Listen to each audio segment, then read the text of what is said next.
कि जमात में दौड़ कर भाग कर शामिल होना ये क्या जायज़ है या नाजायज़ है, तो उसका जवाब ये है कि जब जमात खड़ी हो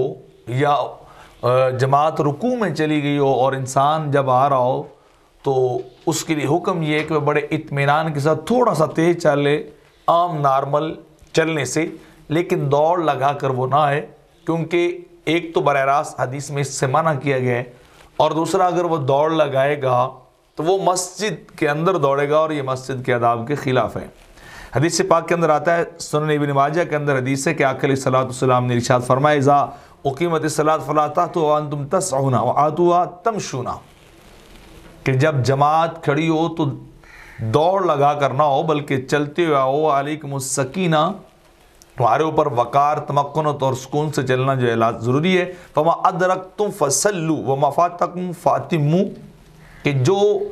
पालो जमात के साथ नमाज उसे अदा कर लो और जो रह जाए उसे बाद में पूरा कर लो। इसी तरह बदाए सनाए के अंदर भी है, मन अदरकल कौमा रकुआ, कि जो जमात को रुकू की सूरत में पाए, अय्याति वाले सकीन अवल वक़ार,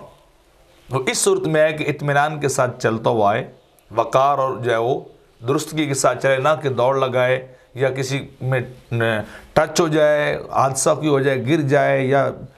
सांस फूल जाए, तो ऐसा कोई तरीका जो है वो नहीं करना चाहिए। यानी दौड़ लगाना नहीं चाहिए।